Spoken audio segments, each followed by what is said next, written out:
Shalom. I typically don't make videos about the things I see or hear on social media that I disagree with.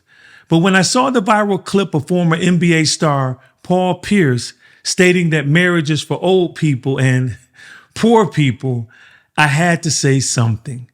Not to him though, but for the good young and adult single men who are quietly watching, listening, and possibly losing hope that they will one day marry the woman of their dreams and start a family. I actually had the pleasure of meeting Paul through brother Matt Barnes at a spot in Beverly Hills, California called Gravitas. And the truth is, Paul is a very cool brother and actually very hilarious as well. So this video isn't personal, it's principled, because what Paul said, though spoken casually, carries confusion that misleads men and distorts commitment and weakens the foundation of family. There's already a growing belief among men that marriage is outdated, unnecessary, or even dangerous. And when influential voices echo that belief, it reinforces the very mindset that I believe is unraveling manhood one generation at a time. And another truth is, Paul is not the root of this tree. He's a mirror, reflecting what so many wounded men have come to believe, or should I say, have been deceived about love, commitment, and manhood. But feelings don't make something true, and wounds don't become wisdom just because they're loudly repeated. Historically, marriage was always more than financial survival. It was about structure, order, and legacy. But most importantly, it was a divine covenant with the Most High God.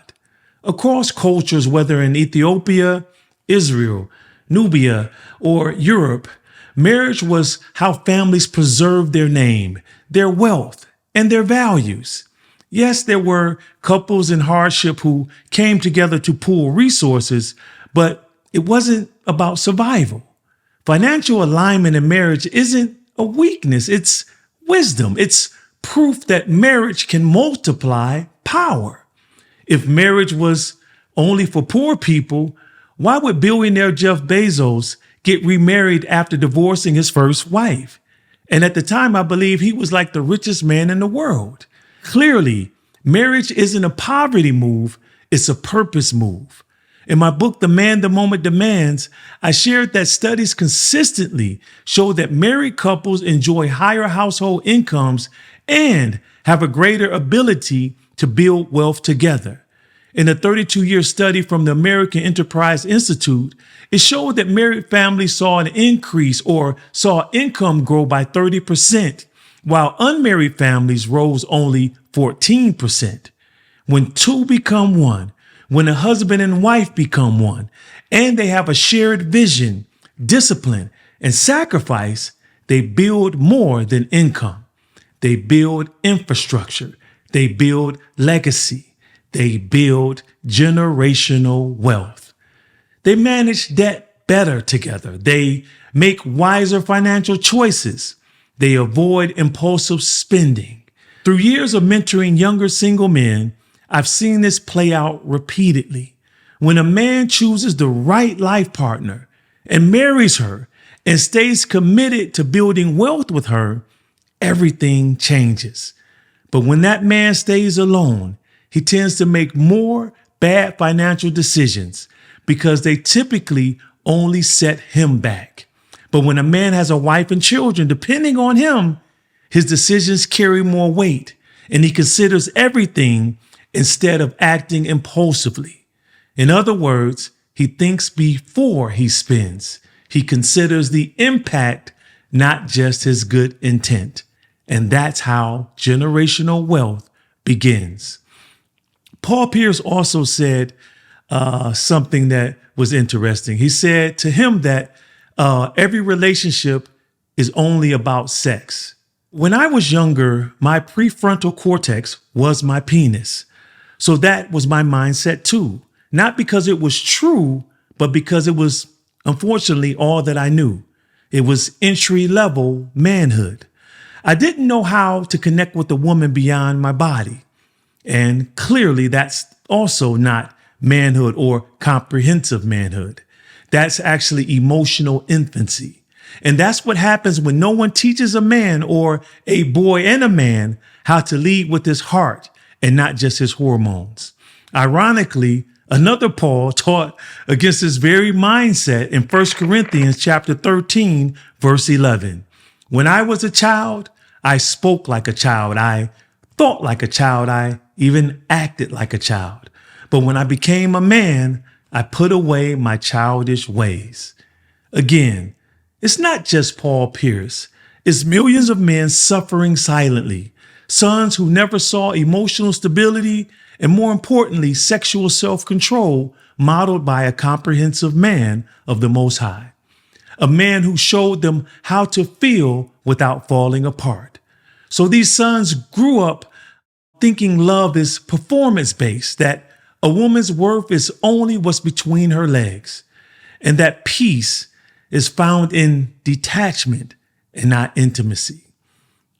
I believe this, that these relationships are only about sex mentality festers from wounds, and then he retreats and stops being transparent with his love for her or any other woman who he desires to build a relationship with. And instead, he only gives them what pleases him. And for many men, that's just sex. But here's the truth. Most men were never taught that unconditional love only comes from Yah, the Most High, to us. Love between human beings, horizontal love, will always be based on condition, on trust, respect, and responsibility. I don't see how anyone can argue that. Expecting a human being to love you unconditionally while you remain selfish, unavailable, abusive, unfaithful isn't love. That's entitlement. No one should ever expect that from another human being.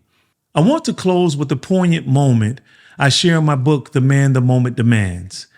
Many years ago, after breakfast with my wife and children, I started talking about generational wealth. And my daughter said something that I'll never forget. She said, "Dad, generational wealth started the day you and Mom decided to stay together.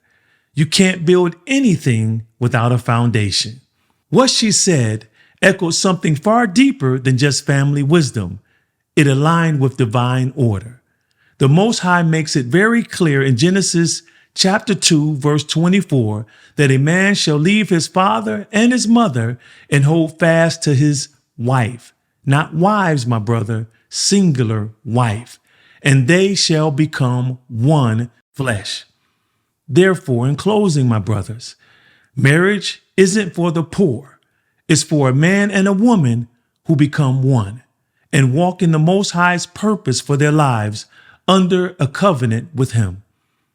So, every man who is watching, please don't let culture disciple you more than truth does. And don't let fear of wounded men stop you from doing what they couldn't. Marriage isn't for the pusillanimous, the immature, undisciplined, and uncommitted men. Marriage takes work, my brothers. It will cost you your selfishness. But trust me, with the right woman, it's more than worth it. The comprehensive man doesn't run from responsibility of covenant. He seeks it, appreciates it, protects it, and keeps it. Shalom.